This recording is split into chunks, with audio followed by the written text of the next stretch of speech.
Hi everyone, Robert Peak, Spontaneous Dungeon Master here in the sixth and final episode talking about the Spontaneous Dungeon Master's Companion and how I've been using it over the past more than a year in multiple concurrent campaigns and one-shots as my kind of secret weapon, right? My dirty little secret for how I can prepare quickly, improvise, and work spontaneously to match the interest of my player to the effort that I'm putting forward so that the world feels alive all around them and feels full of possibility about what they can do and where they can go. And that I feel comfortable being spontaneous, being in the moment, being just as surprised as they are about what's going to happen next. So to round this off, I want to talk about the first page and what's basically the last page of this guide, of this companion. And so the very first page is this adventure idea generator. And here the idea is that the noun-based preparation, when you're asking, what exists that is cool, this is a really useful principle for creating individual sessions and can be useful to create a campaign. But also you can use the adventure idea generator, particularly when you're thinking about longer arcs, multi-session, or even campaign-style play, to take one or more of these elements and work with them to try to create a larger narrative or a larger arc. So the pattern here, what I did is I looked at all different kinds of tropes and genres that are throughout mostly television and film and novels and books.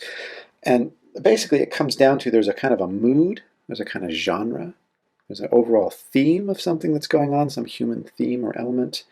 There's these classic tropes going on, and then there's kind of the tactical plot, the overall arc that lives within that. So you can just take 5 D20s. Let's try this and see if this is just totally ridiculous or not. It may well be completely ridiculous, but let's give it a go.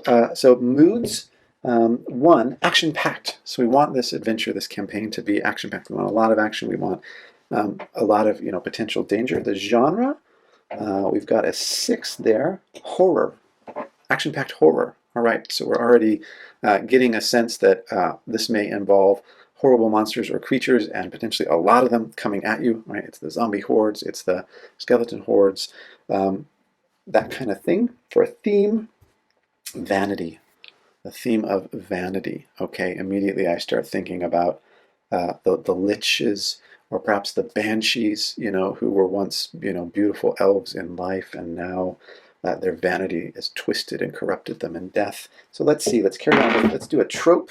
14, a supervillain. Okay, so maybe there's a vain supervillain. I like that. And what's the plot? What do the characters need to do? 19, they must find a missing person. So perhaps this person has been kidnapped. Perhaps they've been kidnapped by a necromancer or a lich lord or even a banshee. I like the banshee. Maybe the banshee has kidnapped someone that is beautiful, a beautiful woman that they feel jealous of. And the banshee has also raised a whole horde or army of undead, some of whom have met really grisly ends. And the party must go in and they must rescue this person from some kind of sort of classic horror type dungeon crawl. And it's going to be action packed because we're gonna use the fronts model for that. We're going to say there's 5 progressively more terrible things that are going to be happening, indicating that this person is in greater and greater peril, or indicating that the party is in greater and greater peril. That maybe this place is going to collapse, or maybe the hordes are going to be alerted to their presence, and there's just going to be more and more monsters coming at them if they don't get in and get out quickly. So all of this just came out of nowhere, but out of the adventure idea generator. This is something I also make available to my players to say, look, let me know if you want a pirate adventure. I can whip one up for you, pretty quickly and easily, and let's do that next time. If you want something involving the theme of religious hypocrisy, great. If you want a love triangle to be going on, fine, I'll find a way to make that work. If you want something to feel really epic and suspenseful, okay, I'll take that.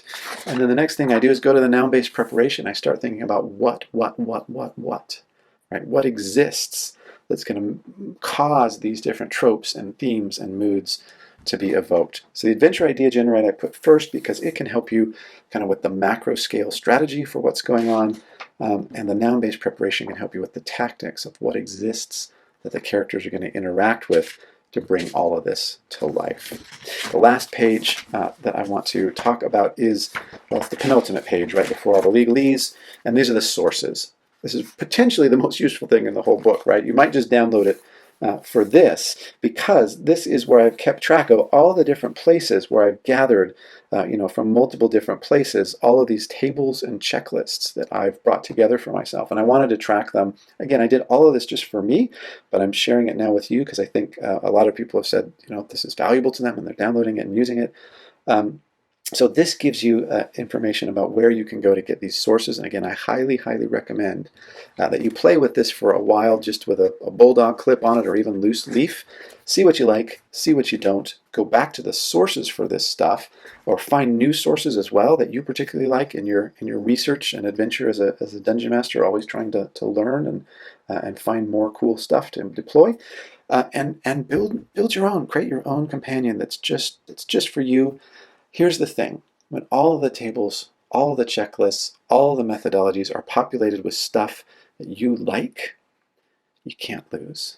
You just can't lose. No matter what you roll, no matter what comes up, it's going to be something that you find interesting, and stuff that you find interesting that sparks you creatively to be spontaneous in the moment is going to bring your adventure alive.